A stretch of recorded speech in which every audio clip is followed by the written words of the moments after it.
spent all that time talking about that stuff and didn't even have this on. And why is that not cooperating?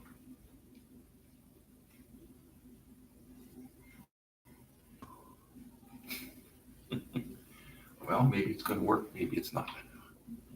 This is not.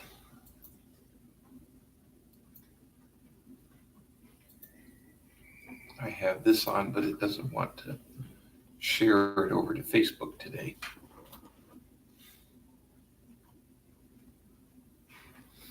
And I really don't know why.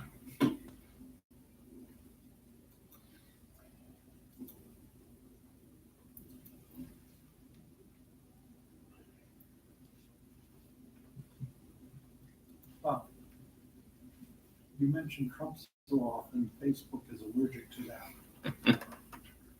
It says I entered an old password. It's the one that we've always been using. Oh, Facebook. Getting back on Trump, I can't see but what he killed that guy over there. I don't care how good it was, just that he might well find out this week, or coming week, that's gonna be an important part of this. What's going on in his office. Or just, I can imagine, you just give him a foothold or something, they'll figure out something he done wrong. They can't, they're not gonna do anything. They're trying, but if they haven't had anything stick by now, I don't. They're going to file impeachment charges again now because he took out an enemy combatant during the time of war. Oh, well, there's no end to the impeachment charges they can file. They can just keep going and going and going. And some of them said that's exactly what they plan on doing. Yeah. As long as we control the Senate, it doesn't matter. Mm-hmm. Well, it's looking more and more like we will control the Senate and possibly gain control of the House. So. Well, they gotta replace the crew, AOC, Mm-hmm. Tlaib. Yeah, they gotta get rid of those, even if it's other Democrats, I don't care. They got a nice, intelligent young gal running against AOC. Mm-hmm. Well, even the Democrats have a number of people They running got against her. in the primary. AOC there's a woman, I think, from Kenya or something running against AOC. Yes, Yeah. I believe so. Yeah, that's. With more American conservative values than her. Yeah. And she's from Kenya. Yeah. Even though she's a Democrat. I think OAC is gonna be hard to beat because he's got too much backing in the back. You don't have to know anything. They will stick your nose out and make a statement, whether you know what you're talking Well, she's about. a punk, she's easily influenced because Well, she she has won on a fluke anyway. I mean, puppet. it really wasn't, if you dig into it, a real legitimate win. But she's got a toehold in there now. That's Mm-hmm. darn near about 75% anyway. Getting reelected is being there. And there is an unfair advantage to the incumbents when it comes to elections. You know, she's hoping she's gonna be vice president next year. Yeah. Ilhan Omar got on TV yesterday, and she said when she heard about what Trump did with that guy, she said she started getting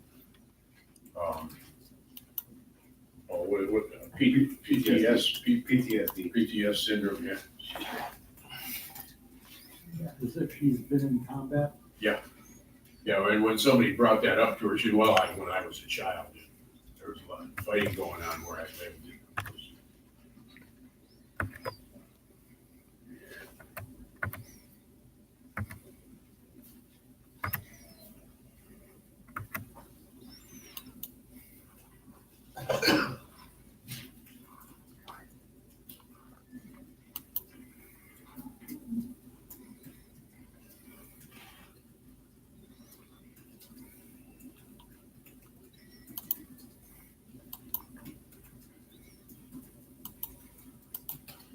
See, the last Power Bruins one probably could be banned as hate speech, right?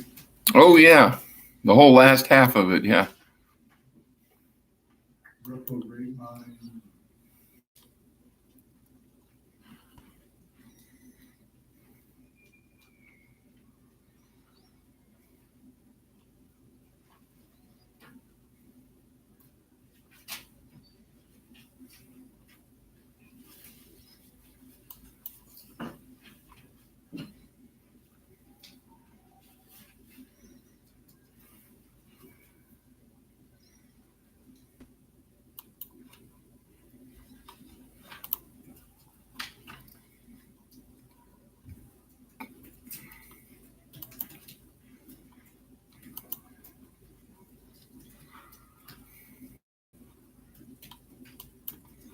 There we go. Finally got this thing working.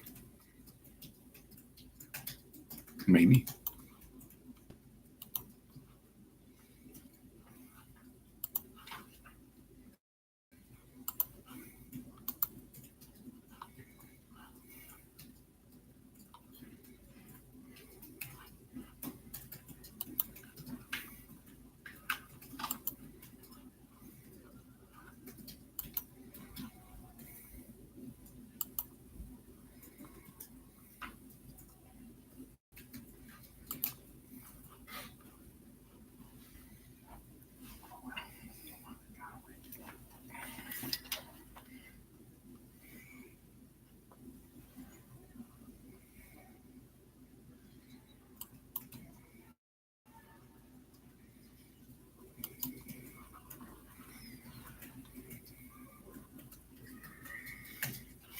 You know, the funny thing, I remember when I was a kid in the 80s, $1 then to now is like 4 or 5 times value. Right. But it's opposite. $1 in the 80s bought 5 times what it buys today, pretty much. Mm-hmm. But $1 in the 80s that we owed Iran, 400 million, somehow when it skyrocketed in value. Yeah. How did that work? That doesn't make any sense. Our value goes in the toilet. Didn't make any sense, but it made a lot of dollars, huh? Yeah, but we owe them money and it's worth a whole lot more. Mm-hmm. Why does that make sense? Creative accounting. Yes, very creative. Obamonomics. Yeah.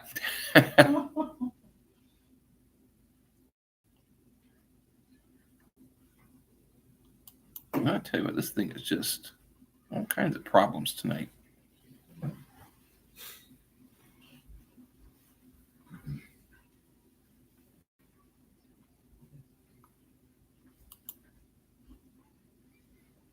were saying, I heard several people say that if they managed to impeach Trump, that they would have every right to go back and look into Obama because he did far more and worse things than Trump has ever done. Oh, yeah. And not a word from the press, of course, Mm-hmm. but there's a big paper trail out there. Yeah. What he's done. He had the support of the 2 most powerful people in media. Obama did. Mm-hmm. They own basically 80% of all media. That's why he got nothing but praise. Yeah. All formats. Absolutely. Period. Well, that goes pretty much for all the Democrats, anything Democratic is. Yeah, because his number 1 supporter owns the company that owns ABC, CBS, owns like a lot of them. And then his other supporter owns all the rest except Fox. And so it's like, how are you going to beat the guy? He gets $1 billion in free media. Mm-hmm. $1 billion. And it goes back to during the Cold War, the Russians through the KGB, one of their top spending priorities was influencing and controlling Western media. And they truly got their money's worth.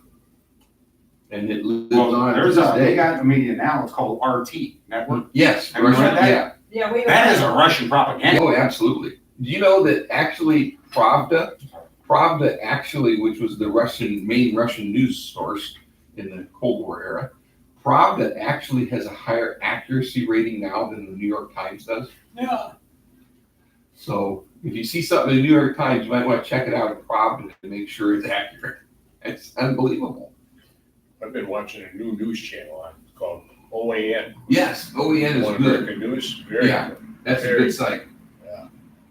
What's that station, that site that we watched the broadcast of his speeches? Is that right side broadcast? Yeah, right side Right Side broadcast. Broadcast. What was it again?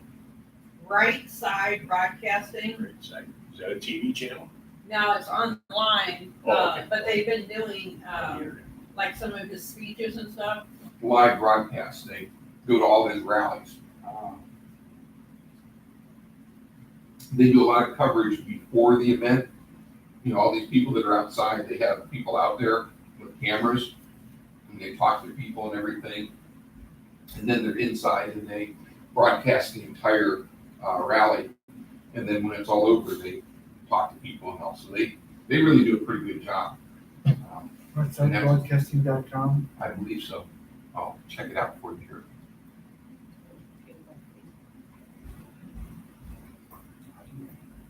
rsbnetwork.com. RSB. Yeah, RSB Network for Right Side Broadcasting Network. If that's on the computer, isn't it?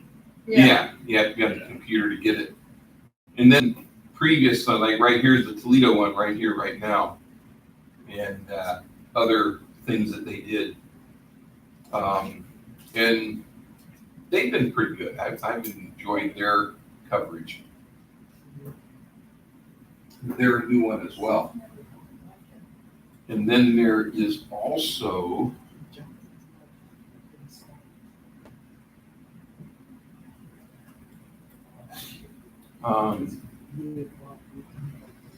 another good one is the OhioStar.com. The OhioStar.com, and actually there's several of them. There's the Michigan Star, the Minnesota Star, the Ohio Star, the Tennessee Star. This is a new group that's starting up, and their stuff pretty much seems to have been good. Their top commentary right now is, "Sorry, Democrats, there is a Trump doctrine, and it's a good one." Is that on the RSP network? No, this is different. This is the OhioStar.com. The OhioStar.com. And then the other one's RSB Network. And then, of course, as you brought up, the what is it, the One America. One America. Yeah, that's on radio. That's on cable TV. Yeah, and they're also online. Or are they online? Yeah. Okay. One America what? One America. OAN. OAN. OAN. Actually, it's OANN, One American News Yeah. Network. And they're online at OANN.com.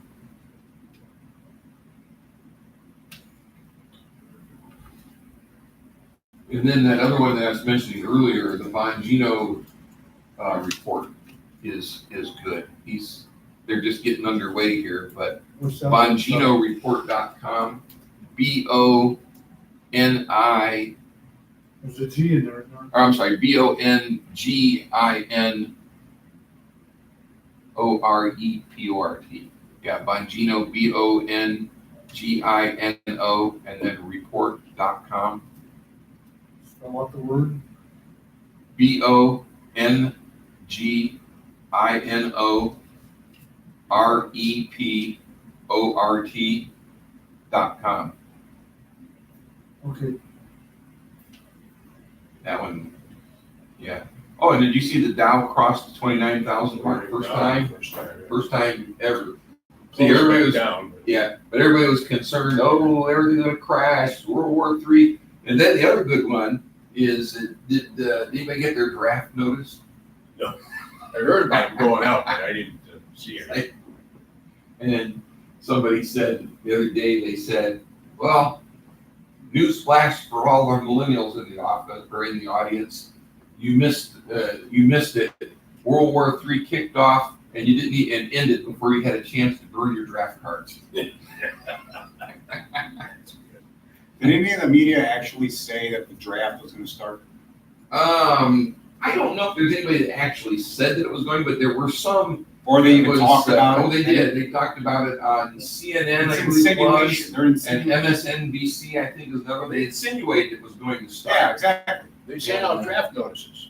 Yeah, there was fake They draft sent out notices fake being draft sent. notices to a whole, Bunch of people down there. somebody, I don't know who, I didn't hear who. I They can sent out to honestly kids, tell you, young, if the adults. draft was going to start up, I would know because I'm on the regional board of appeals for the draft, if they start the draft. So I was on the local board for the last 15 years or so. And in the last couple of years, I've been on the regional board of appeals. If the draft was starting, I would know because they would mobilize us for that. It's basically a volunteer thing that you do training periodically and keep up to date on certain things. And in fact, I personally think they should reinstate the draft. well, there's some people who've made that argument, or at least a selective draft. because they can do a selective one as well, but here is the selective service. Just sent out a message here 3 hours ago. And there's nothing in here at all about the draft coming up. Absolutely nothing. Did they say anything about ignoring the notices that went out, or Uh, any information at all? as you're likely aware, last Friday morning, the Selective Service IT team notified us about a surge in website activity. Our social media team verified that there was a high volume of Twitter traffic resulting from false allegations that a draft had begun or was imminent. We immediately posted statements on social media platforms that the agency was conducting business as usual and that any resumption of the draft can only occur when Congress passes and the president signs legislation initiating a draft. Nevertheless, our website did receive a surge of hits while IT was in the process of making standard upgrades. This caused the agency to scale back and meter on the amount of simultaneous website visits it could process. This slowed processing but prevented an actual website crash. This was an unfortunate perfect storm of events, and we're now operating normally. We just wanted you to understand what happened. He continues, this week a series of fraudulent text messages are being circulated throughout the country informing individuals that they have been selected for a military draft. This also resulted in a flurry of inquiries from the public and the media. The Department of Homeland Security is investigating the origin of these messages. And then it just touches on a couple other things as a result of that. But Whoever they find hopefully gets charged on Yeah. making terroristic threats. well, and as inducing panic, Yeah, because it's the same thing. yeah, exactly. That's what the design of terrorism is, to induce panic. And so I mean, if there was a draft coming, I think we would hear something. So I would think I would hear something. But anybody wants to serve on the local board, they have openings. You mean you'd have Potter's job from It's a Wonderful Life? I could sit Yeah, there. 1A, 4F. Is that the Richfield draft board, or? No, they're designed by county basis. And the local one covers I think Northern Summit County. And then the regional one covers the whole state or whatever it is, but however it works. Because the process is, if somebody gets a draft notice, they can appeal to the regional board or the local board, saying that they should have a deferment or an exemption for whatever reason. Let's say that they're Amish and they're a pacifist, so they say, we don't believe in war. Or they might be in a position where they say, well, I cannot take up arms, but I can serve as a medic or something like that. And then or something, or they can put them into some form of service outside of military service in order to alleviate pressure in other areas. Even as conceivably as something as simple as, well, you're going to work in the Cuyahoga Valley National Park because some of the park rangers have been drafted or recalled to service. So there's a number of options there, or you get a deferment. I'm in college right now. I can't, go for another year. Okay, we'll defer you for a year. In a year's time, you got to come back and see where you're at. Or I can't go because I'm sole person taking care of my dependents, and I can't. There's nobody to take care of them. And so there's a lot of options for deferments and exemptions. And then if they don't get it and they don't agree with then they appeal to the appeals board, the regional appeals board. They can take it the next step up. So it's Well, Sergeant York was objector too. yeah. But when it came time, he I'm really gonna stick the gun in him, he said that start. Yeah.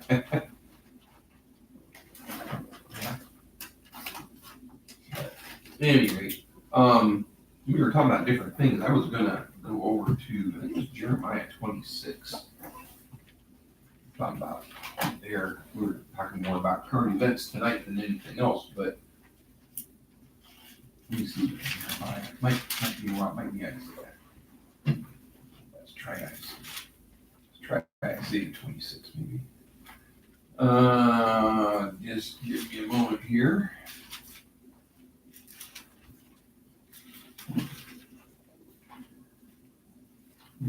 Not Isaiah either. I'm gonna find it here somewhere. Maybe it's Ezekiel. I'm still looking. Might be Ezekiel. Let me try here. Going back and forth. Sure, it's one of these three, and hopefully it's chapter 26, and whichever one it is. And it is. Judgment against Tyre? No, that's not it either. Well, I guess I'm gonna have to go and look it up. I thought I had it right here. All right, let me look it up. I thought I'd save time because it was one of those, and I'm not finding it here.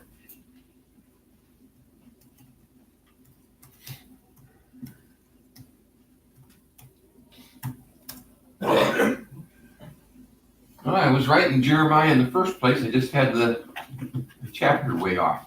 Jeremiah 49. That's where we need to go.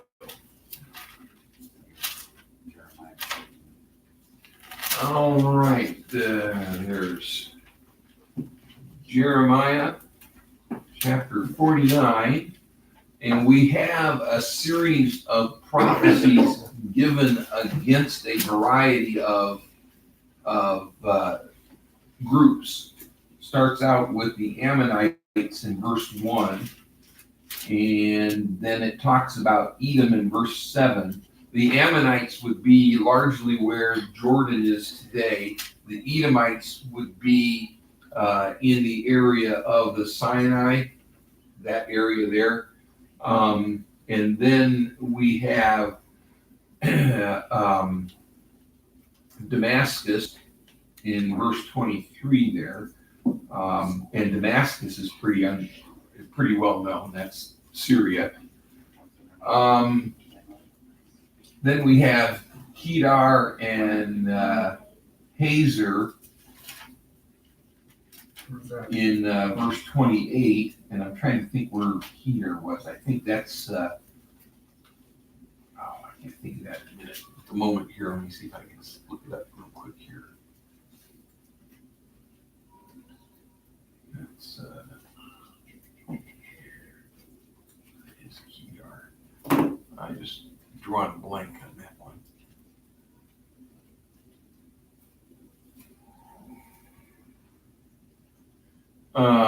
An Arabian group, Kedar was a son of Ishmael, and they would have been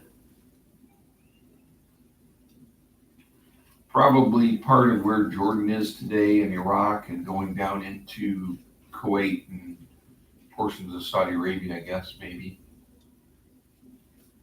But then when you get further down to chapter 48 or 9 there in verse 34, it says, the word of the Lord that came to Jeremiah the prophet against Elam in the reign of Zedekiah, king of Judah. And Elam is an interesting location because if you look on a map, I don't know if we have a marker in here or not. I can do a rudimentary drawing here. We don't have a marker here. That's all right. You know where the Persian Gulf is? They're in the box over there. I got it on a map in my. Okay, well, you know where the Persian Gulf is and where Iran is and Iraq. The Persian Gulf going up kind of at an angle there, I guess, in the northwest. Oh, you got one there. Thank you. I just didn't go over to the box to get this other one up. You need it out? I'm just going to do a rough diagram, but One of these? here. But basically where you have the Persian Gulf coming up here, and you've got Iraq over here, and you've got Iran up here. And Iran is basically up in this area here on the Persian Gulf. And it's called Persian Gulf because Iran's Persia. But this area right in here was Elam. And care to guess where a lot of the Iranian nuclear weapons programs are? I think there's a couple other spots maybe, but there's some outside of Elam. But what's interesting, when you look at that, and we've talked before about the Psalm 83 battle and the Ezekiel 38 battle and this and that and the other. Iran, under the name of Persia, is located, I should write Persian Gulf here.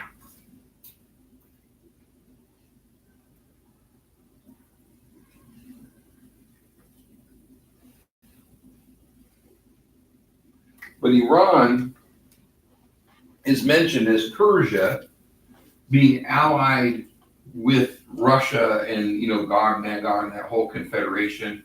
Turkey comes into that and everything as they come to invade Israel. Well, the countries that are right around Israel, which would include Syria, Lebanon, present-day Jordan, which was Ammon and Moab, as well as where the Edomites were, Egypt and the Gaza Strip, where that would have been the Philistines and different ones. All of those and portions of Iraq, because Baghdad's mentioned everything, all those are basically destroyed. That would have been the Psalm 83 battle, and there's a number of prophecies that touch on that, which is why they're not mentioned in the Ezekiel 38 battle, which apparently comes later. But it's interesting, Iran is in the Ezekiel 38 battle, but this portion of what is now present-day Iran was known as Elam, and it says here in Jeremiah 49, verse 34, the word of the Lord that came to Jeremiah the prophet against Elam in the beginning of the reign of Zedekiah king of Judah, saying, Thus saith the Lord of hosts, Behold, I will break the bow of Elam, the chief of their might. And when you think about that, what did a bow do? They loaded an arrow in, pulled it back, and it takes off. And you could either fire straight at somebody or you could do sort of a ballistic attack. It launches the missile. That's what the bow does. Where is a lot of the missile technology and everything located? And also, if you want to reach Israel, that's a much better spot of Iran to reach Israel than way over here in the eastern portion of Iran. So he says he's going to break the bow of Elam. Says in verse 36, and upon Elam will I bring the four winds from the four quarters of heaven, and will scatter them toward all those winds, and there shall be no nation whither the outcasts of Elam shall not come. For I will cause Elam to be dismayed before their enemies, and before them that seek their life, and I will bring evil upon them, even my fierce anger, saith the Lord, and I will send the sword after them till I have consumed them. This is talking about destruction of Elam, but it's not covering all of Iran or Persia, because Iran is Persia in the Bible. The immediate Persian Empire was Iran and what would be parts of northern Iraq going into Syria up in there, because the Kurds are the Medes in the Bible. So the Kurds are the Medes, the Iranians are the Persians. And So Iran is Persia, mhm. Elam is separate in the Bible. Now they're related. And the Elamites are connected with the Persians, and they're like closely related people, I think, if I remember correctly. But the area of Elam, that's where it was. And it's interesting that this is some of the center of the Iranian nuclear program, some of their missile sites and things like that. And the Bible's talking about breaking the bow of Elam.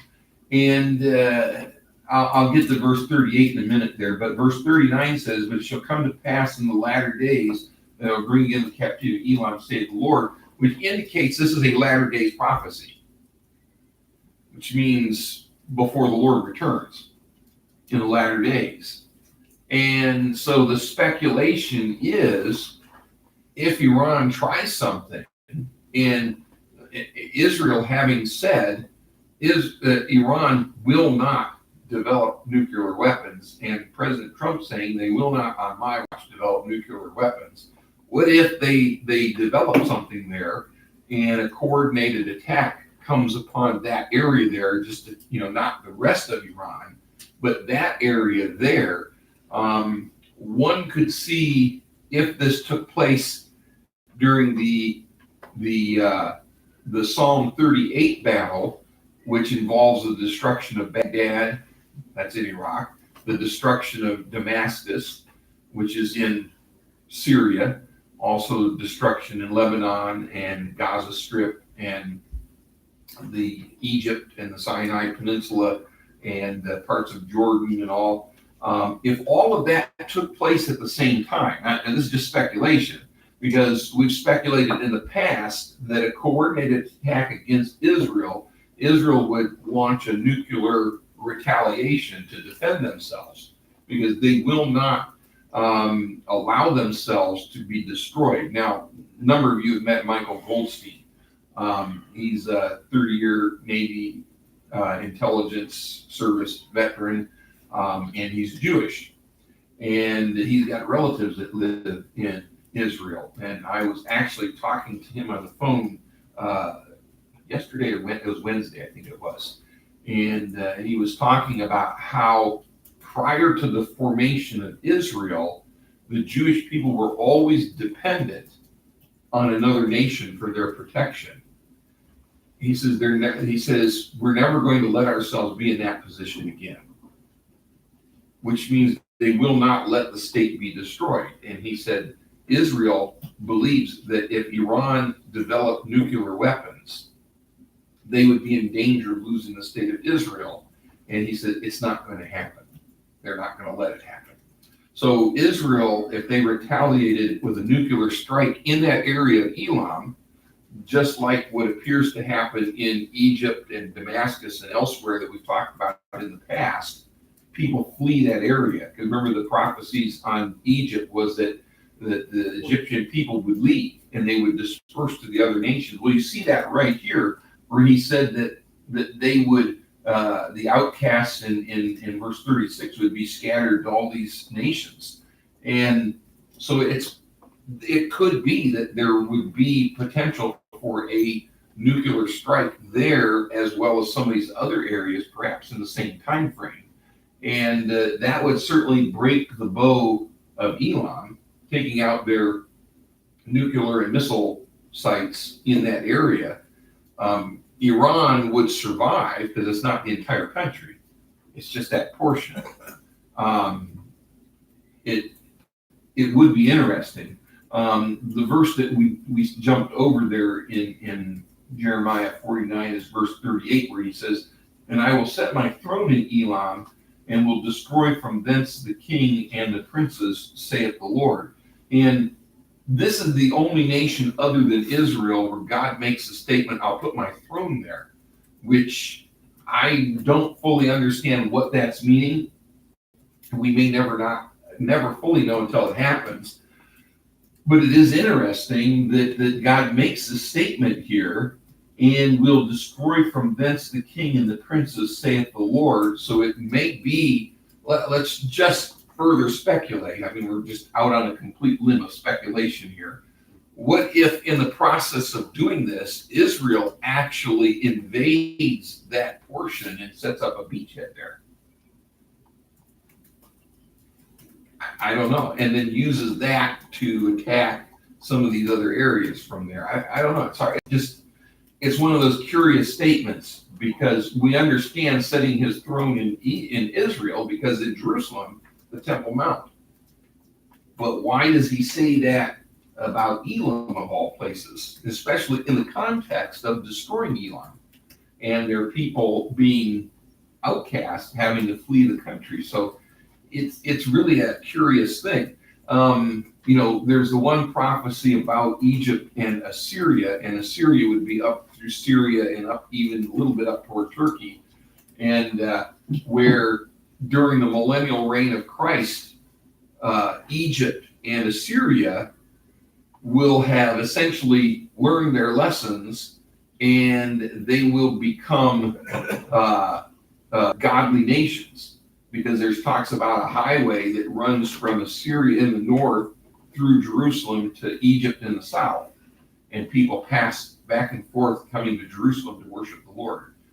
And so perhaps the setting the throne there could be some remnant or some reference to during the millennial kingdom. But the thing that makes me think it might be something that takes place prior to that is he says that he sets his throne in Elam and will destroy from thence the king and the princes, saith the Lord. So that's a curious statement, which I really, it's one of those ones where you look up to see what commentators say. They don't say much either, because they probably couldn't figure it out.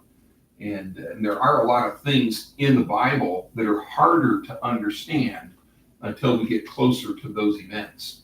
And Daniel, the book of Daniel, was largely like that, because if you look at Daniel chapter 12, I believe it is.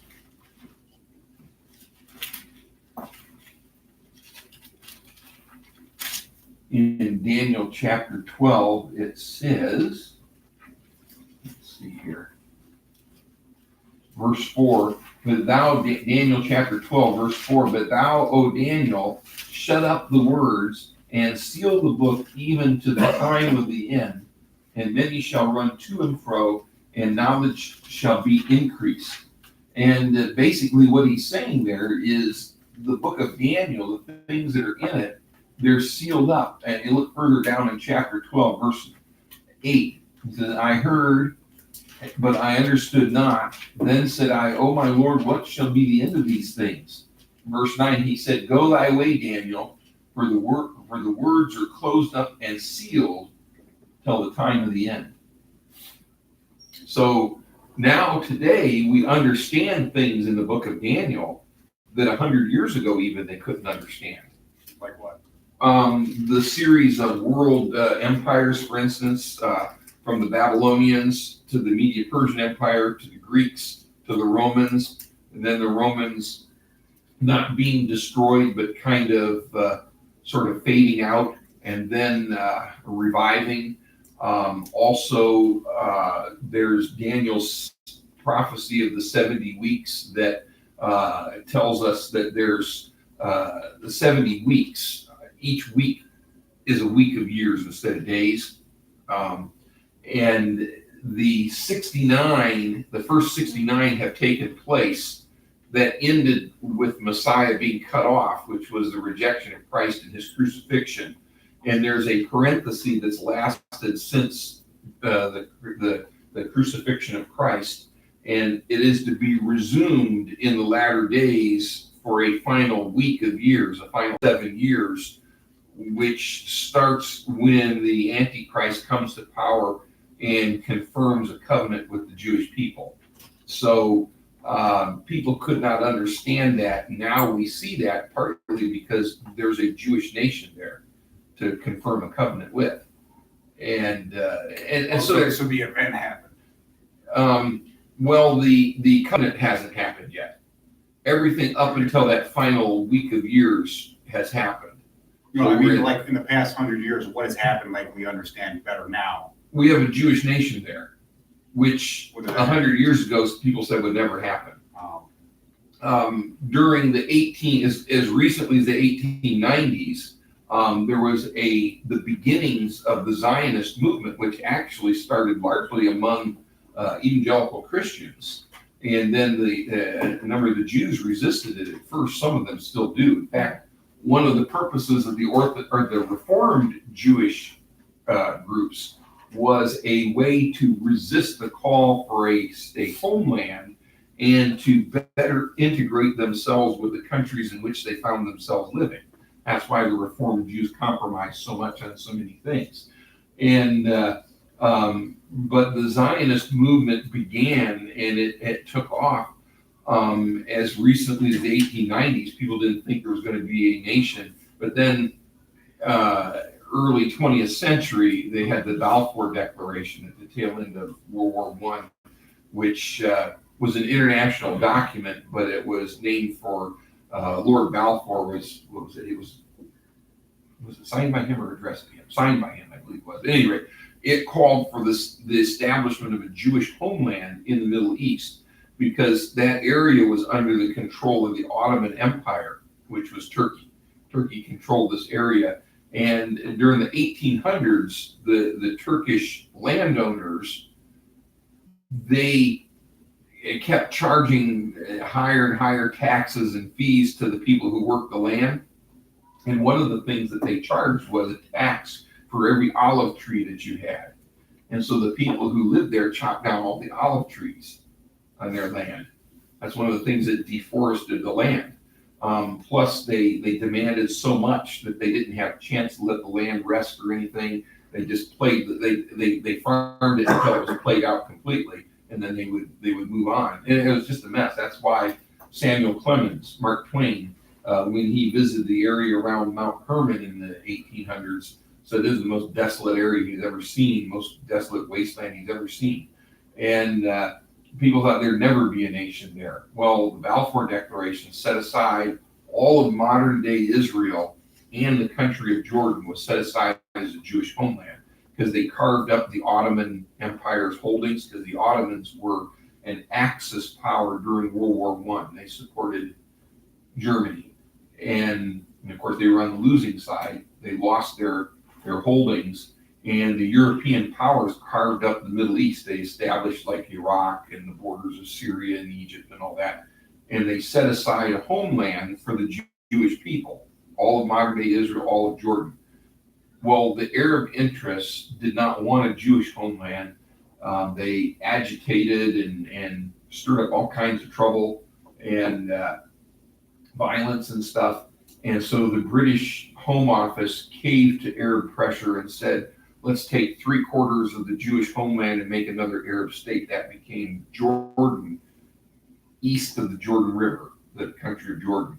And then they still kept agitating. World War II come along, and then the UN came into being. The British said, we don't want anything to do with it anymore. Let the UN take care of it. The UN was going to divide up Israel, the Jewish homeland area, which had never yet been made a state.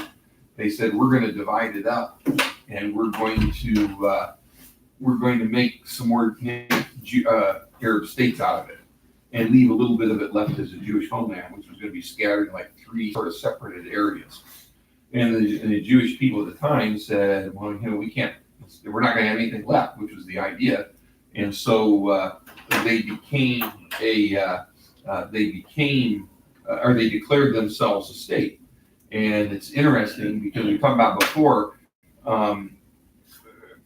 President Roosevelt said there was never going to be a Jewish state there as long as he was alive, and he died a week later.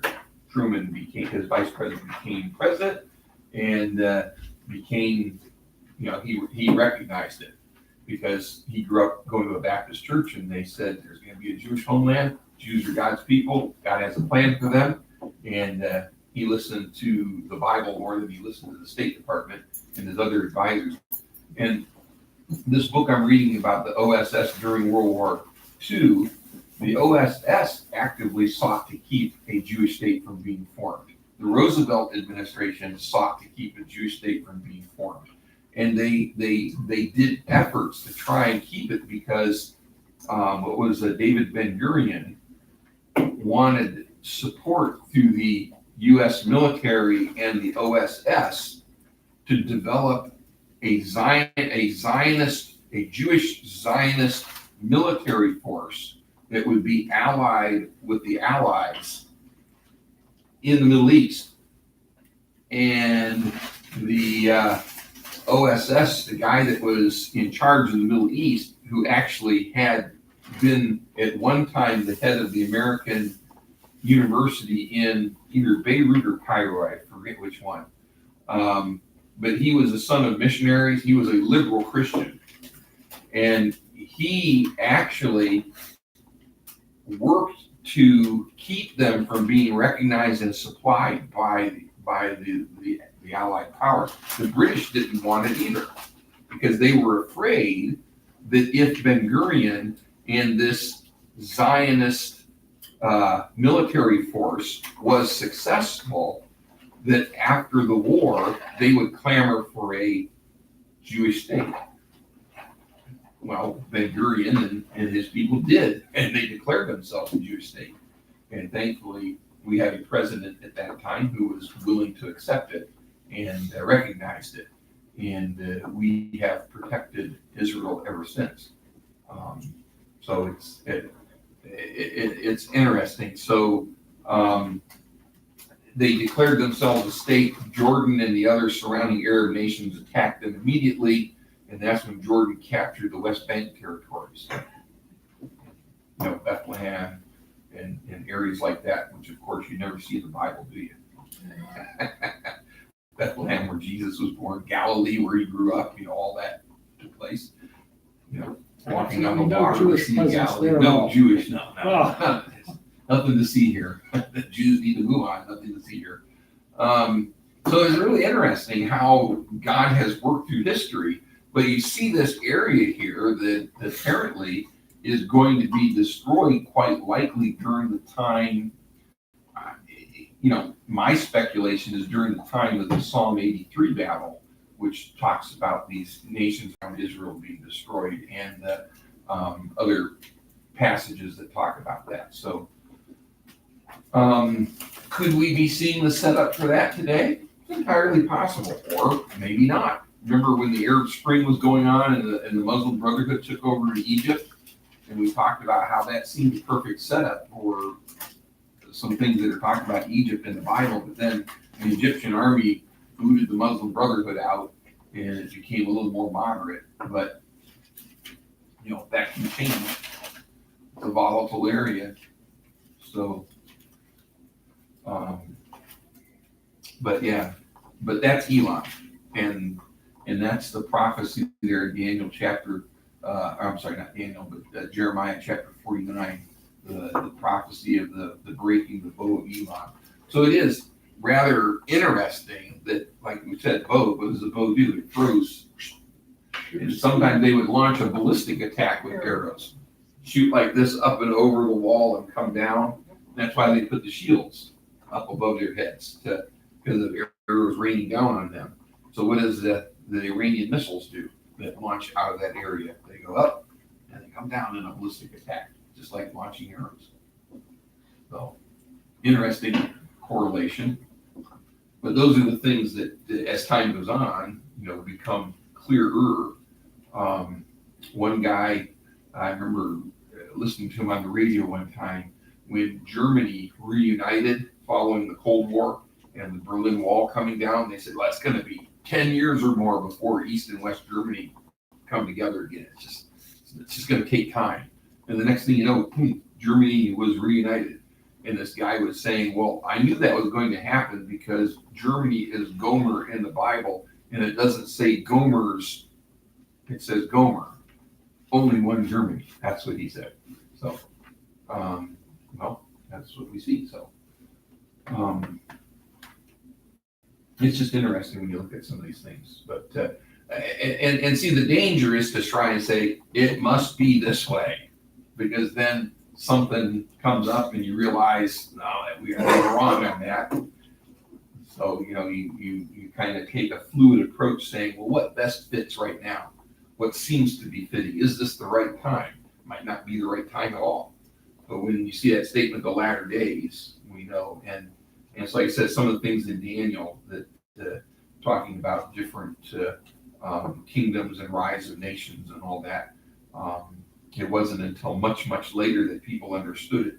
I'll give you another instance from Daniel. Daniel talks about Greece coming in under one ruler, which was Alexander the Great, and then that ruler dying and 4 rulers coming up in his place, dividing the kingdom. That's exactly what happened in the case. Alexander the Great died.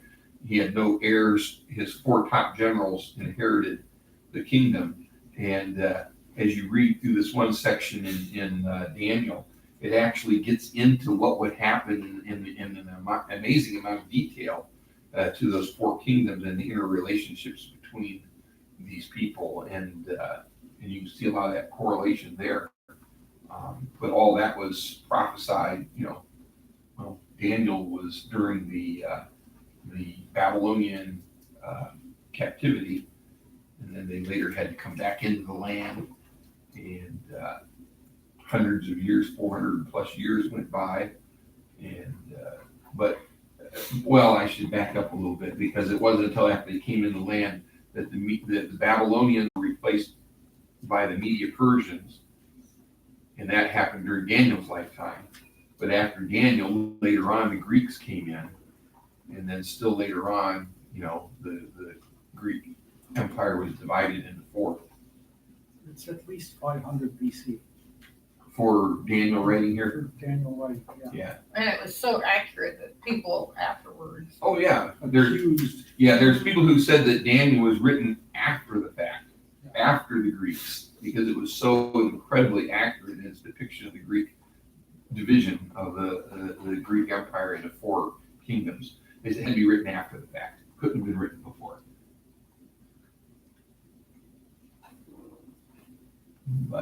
And then there's a number of things in there that indicate what's going to happen during the tribulation period in the final days there too. So, and some of those things, just like people running to and fro in knowledge being increased in Daniel 12 verse 4, what do we see happening today?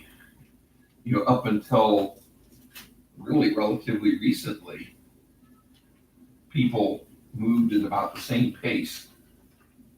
You got on a donkey or a camel or a horse, and if it ran, that was about as fast as you would go in your life, unless you fell off a cliff. Or you get into a boat, and as fast as you could row or the wind could blow, you about as fast as you could go. And then the development of the car, and now all of a sudden you go 100 miles an hour, and then airplanes, hundreds of miles an hour. People are rushing to and fro.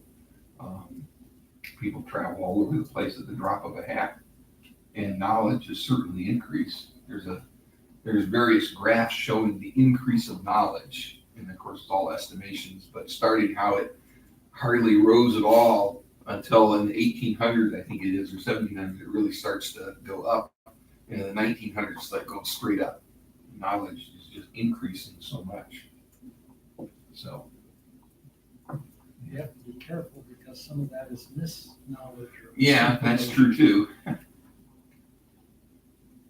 Or useless knowledge. There's a lot of knowledge that, okay, that's there, but it doesn't do you any good. So, oh well. But at any rate, we have enough in the scripture that we can understand that it does, make some of this interesting what's happening. But whatever the case is, there's no need to be totally overwhelmed by it, because we do know that God does have a plan, and despite what people said in the past about, well, there'll never be a Jewish nation, there's one there today, and it's definitely there. And if it is established, it'll never last, and it's the Still going. strongest military power in the Middle East. So yeah. So at any rate, I think we're just after 9 o'clock. So that's a lot of what's happening today, and it'll be interesting watching the news over the next, like I said, next few weeks, see what happens. But so far, so good.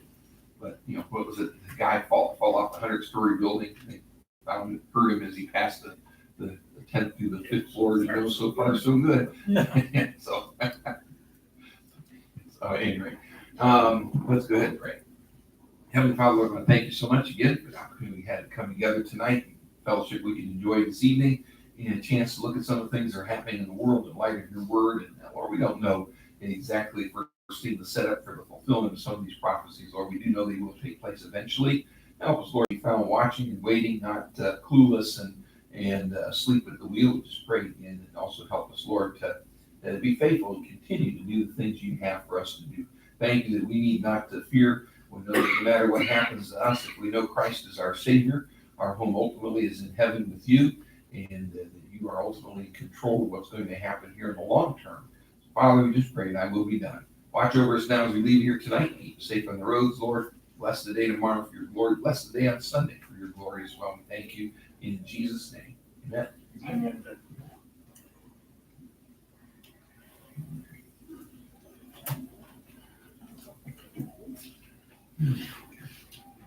Good to see you guys tonight. You too. So, a little easier working in the garage with warmer weather than the ice and everything. Nothing's worse than getting dripped on. Oh, that's true. Cars melting on top of you, it's horrible. Yeah. I hate You pull in all that salty water coming off it. from Yeah, it. just drip. Mhm. You talked about that up here on Rugby Road this morning, going by. Uh-huh. The roof was white, and they got they're putting roof on that thing. How they stick it up there? On top of the frost. Roofing's already dangerous. Yeah, and then why that slippery frost and everything. We'll go ahead and do, I guess. close this right here, so. All right. No, good night. All right, end that right there. Now, you're working for our mayor.